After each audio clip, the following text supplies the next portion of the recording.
สบายดีมื้อนี้พระสัวมื้อนี้มาพบกับพระสิวบุญสิบ่เสริฐเช่นเก่าเช่นเคยเนาะพระสัวสิพามา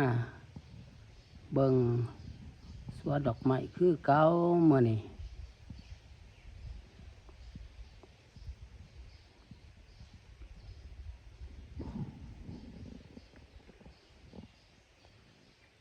ฝากติดตามช่อง YouTube ของพระสิวบุญสิบ่เสริฐเด้อ FC ลาวไทยต่างประเทศกดไลค์กดแชร์เนาะกดติดตามให้เนาะเป็นกำลังใจให้พระสิวบุญสิบ่เสริฐให้เด้อเป็นกำลังใจให้พระสิวบุญสิบ่เสริฐให้แน่กดไลค์กดแชร์ให้เนาะกดติดตามให้เนาะกดไลค์กดแชร์กดติดตามให้เด้อ FC ลาวไทยต่างประเทศให้เขาดูเข้าชมช่อง YouTube ของพระสิวบุญสิบ่เสริฐให้แน่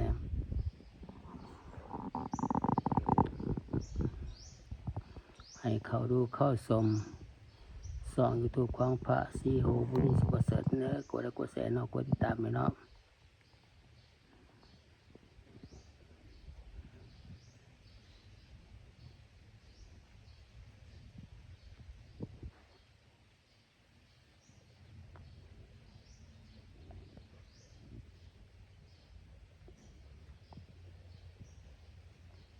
พามาดูมาชมสวนดอกไม้คือเก่า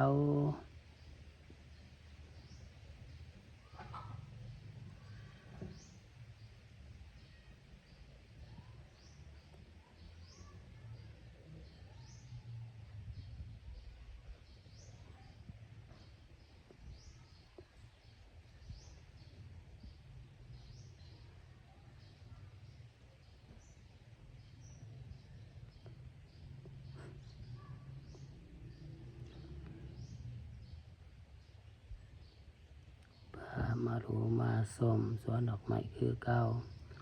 ฝากติดตามช่อง YouTube ของพระสิวบุญสิบ่เสริฐเด้อ FC ลาวไทยต่างประเทศให้เขาดูเข้าชมช่อง YouTube ของพระสิวบุญสิบ่เสริฐให้แน่เนาะกดติดตามให้เนาะกดไลค์กดแชร์ให้แน่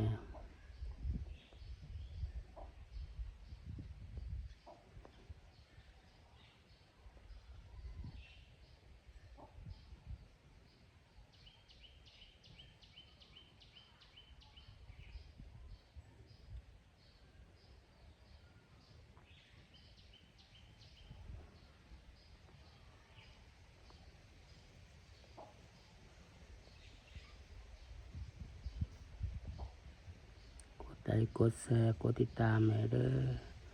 บรรยากาศสวนดอกไม้เนาะพามาดูมาชมสวนดอกไม้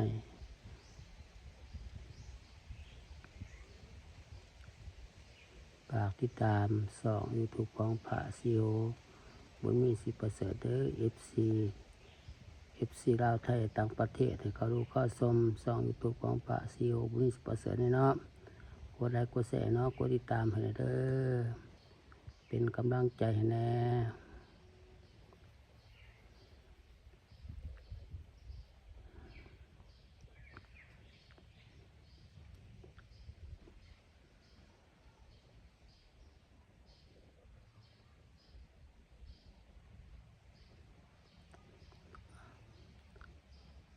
วันพฤหัสวันที่30/2026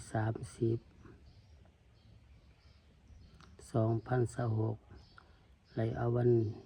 ยากาสวนดอกไม้มาให้ดูให้ชมฝากติดตามเด้อฝากติดตามช่อง YouTube ของพระสิวบุญสิบ่เสริฐให้แน่ FC ลาวไทยต่างประเทศให้เขาดูเข้าชมกดไลค์กดแชร์เด้อกดติดตามให้เนาะเป็นกำลังใจให้เนาะกดไลค์กดแชร์ให้แน่อะไรผ่านมาไว้เนาะ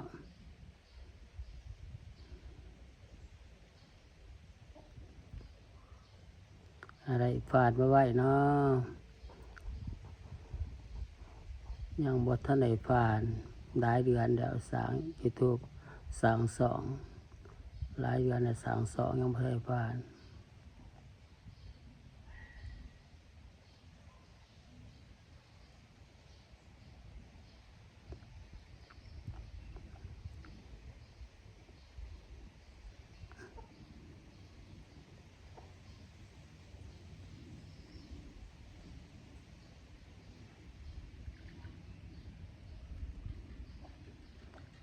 ลิปนี้กับพระสุขก็ลาไปก่อนบ๊ายบาย